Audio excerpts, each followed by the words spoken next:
Bienvenue sur Parents en Or, la chaîne des parents humains en phase de révolution intérieure. Je t'accompagne sur ce chemin sur lequel je me trouve aussi. Je partage avec toi mes réflexions, mes prises de conscience et tous les éléments qui me permettent d'éveiller mon esprit et d'éclairer ma parentalité.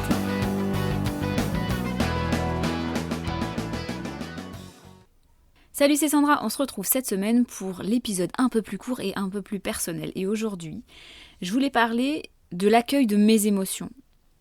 Ça pourrait dériver facilement sur l'accueil des émotions de mes enfants, parce que quelque part, c'est lié. Mais aujourd'hui, j'aimerais vraiment parler de ce que je fais et de mon histoire avec mes émotions. Pendant une grande partie de mon enfance et jusqu'à l'âge adulte, j'ai pas d'âge particulier en tête, certainement la vingtaine, 25 ans, j'avais très peu d'émotions. Très très peu, au point même de me demander, quand je commençais à être adolescente et tout ça, à grandir, je me demandais si j'étais normale, si j'avais pas une pathologie de l'émotion, si j'avais pas une psychopathie quelque part, parce que rien ne me faisait réagir.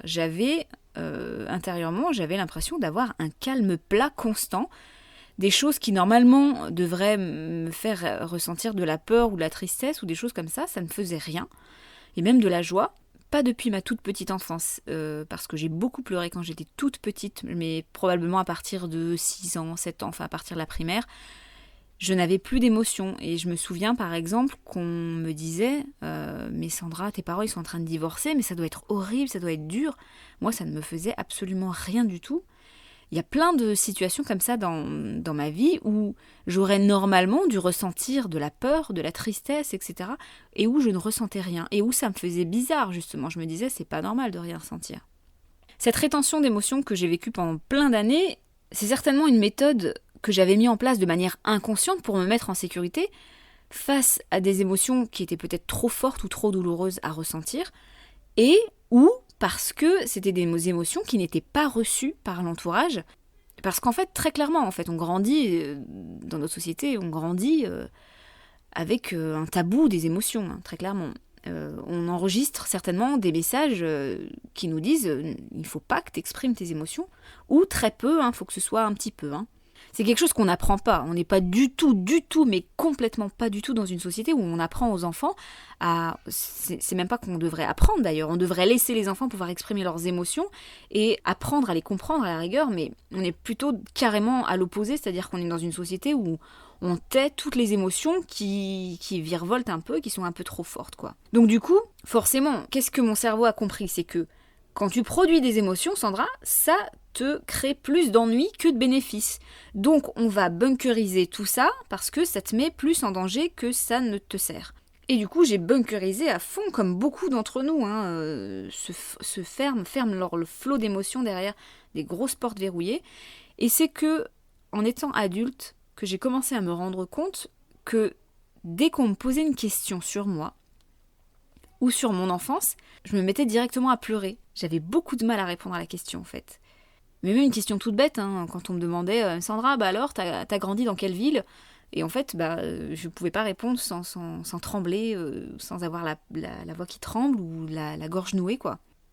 Et en fait, c'était signe que j'avais envie de sortir plein de choses que j'avais pas sorties. Je sentais très clairement cette espèce de gros barrage avec derrière un énorme flot, un fleuve énorme et puissant qui était derrière et qu'il fallait que je fasse sortir, mais c'était très puissant en fait quand ça sortait. Donc petit à petit, j'ai appris à me laisser pleurer, c'est-à-dire que j'ai consulté plusieurs fois, j'ai fait une thérapie, j'ai été suivie par une psychologue et en fait à chaque séance, je pleurais très fort, beaucoup, et je me suis laissé le droit de pleurer très fort et ça a permis à ce gros flot qui était derrière le barrage de sortir, c'est-à-dire que le plus gros débit est sorti. Mais très clairement, il y a des émotions beaucoup plus taboues que d'autres, c'est-à-dire que la joie, ça va, il faut pas hurler non plus, parce que sinon on va réveiller les voisins. La colère, elle est encore moins mal vue que la tristesse. Moi je trouve que les pleurs, le fait de pleurer, d'ailleurs on pleure pas que par tristesse, on pleure pour plein d'autres choses. Moi je pleure des fois de joie, de me sentir bien, etc. Mais les pleurs sont très clairement les signes d'émotions les plus tabous. Mais petit à petit, je me suis laissé le droit d'exprimer mes émotions parce que maintenant, je me sens dans un contexte dans lequel je me sens en confiance. C'est-à-dire qu'avec mon homme, avec mes enfants et tout ça, à la maison, je me sens tout à fait en confiance. Même si j'ai mis du temps à exprimer mes émotions à la maison, hein, à en ressentir aussi. Mais jusqu'à il y a peu, je ne m'autorisais pas à pleurer encore devant mes enfants et mon homme. Et aujourd'hui, c'est devenu presque normal. C'est-à-dire que quand ils me voient pleurer, ben ils savent que j'en ai besoin et ils sont pas là en train de paniquer. Qu'est-ce qui se passe d'horrible? T'as appris une mauvaise nouvelle ou quoi? Non, ils savent que j'en ai besoin et que, en fait, ça ne crée pas de malaise dans la maison. Aujourd'hui, dans l'accueil de mes émotions, je reconnais plein de différences avec avant, notamment le fait que je connais beaucoup plus mon corps. Et ça, c'est hyper important, je trouve, de pouvoir comprendre et écouter son corps. Parce que c'est dans le corps que naissent les premiers signes d'une émotion. Alors certainement dans le cerveau, mais on n'en a pas conscience. Mais en tout cas, nous, ce qui nous est accessible, c'est dans le corps qu'on va le ressentir. Je reconnais aussi beaucoup plus les premières émotions qui précèdent les plus fortes. C'est-à-dire qu'avant de péter un boulon, ou avant de se mettre à hurler, ou même avoir de la joie ou d'avoir des émotions très fortes. Avant ça, il y a des émotions avant, en fait. On n'est pas imbibé uniquement d'émotions super fortes. On a plein de signaux avant ça, qui sont déjà des émotions, qui nous disent déjà plein de choses. Donc j'arrive à les reconnaître déjà bien avant, et j'arrive à les identifier. Et aussi un point que j'ai beaucoup plus développé depuis un moment maintenant, c'est que j'arrive déjà beaucoup plus à communiquer avec tout le monde, mais avec vraiment tout le monde, quoi. Et j'arrive beaucoup plus à communiquer en parlant de moi, en parlant en je, en CNV quelque part. Et ça change beaucoup de choses. C'est-à-dire que quand je vois que ça monte, quand je sens les premiers signaux, je vais le dire. C'est-à-dire que j'arrive plus facilement à dire, là, je n'y arrive plus. Là, je suis à bout. Ou alors, là, je me sens pas bien parce que je repense à mon père ou à des trucs comme ça. Voilà, j'arrive beaucoup plus à communiquer en partant de moi. Et non pas en attaquant ou en reprochant à l'autre, en fait, ce que je ressens. Et je me laisse beaucoup plus pleurer qu'avant. Beaucoup plus. J'ai encore pas mal de retenue de temps en temps, mais j'arrive beaucoup plus à me laisser pleurer, en fait. Que je sois avec mes enfants ou avec mon homme, ça passe beaucoup plus facilement. Un point qui n'est pas négligeable dans ma personne, je râle beaucoup. Je sais que je râle beaucoup, mais en fait, quelqu'un qui râle beaucoup, c'est quelqu'un qui va faire sortir des choses sans les retenir derrière un bunker. Et alors c'est pas la manière la plus parfaite, c'est pas idéal, mais il n'empêche que ça fait sortir des choses, voilà.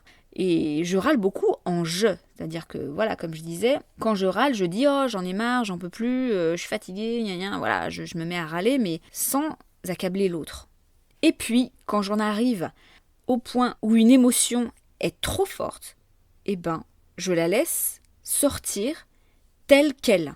C'est-à-dire que si je dois gueuler, je vais me mettre à gueuler en m'éloignant des oreilles des autres. Et grâce à mon travail de communication plus en jeu, ça me permet de ne pas hurler en accablant les autres le mieux possible. Donc du coup, ce qu'il y a, c'est que souvent, je suis quand même encore beaucoup dans la retenue. C'est-à-dire que, par exemple, si je suis dans une journée où mes enfants me sollicitent beaucoup, je vais avoir tendance à me retenir en faisant ce qu'ils me demandent, comme ça je leur apporte ma présence. Et le problème de se retenir, c'est qu'au bout d'un moment, ça peut péter en fait. Et ça, c'est un des soucis de tout humain, c'est-à-dire que l'être humain et tous les animaux attendent très souvent l'urgence pour agir. C'est-à-dire qu'on attend, on se dit non mais ça va aller, c'est bon, on a le temps, on peut se tenir, on peut retenir. Et souvent en fait, eh ben non, c'est-à-dire que ça pète quand même. Parce que ce qui se passe, c'est que ce que je me dis inconsciemment, c'est attends, vas-y, retiens-toi, apporte ce que tu peux encore à tes enfants, vas-y, il te reste quelques gouttes, mais vas-y, donne-leur, parce que si ça se trouve, ça va aller, tu vas pas péter un câble, et en plus, si ça se trouve, ils vont avoir leurs besoins enfin remplis, et tu vas enfin pouvoir souffler. Donc vas-y, essaye de te retenir, parce que c'est pas sûr, c'est pas dit que tu pètes un boulon, donc vas-y, retiens-toi, et on verra après. Et en fait, le souci de faire ça, c'est que, justement, c'est que comme ça qu'on arrive à péter un boulon. C'est que par cette manière-là de faire.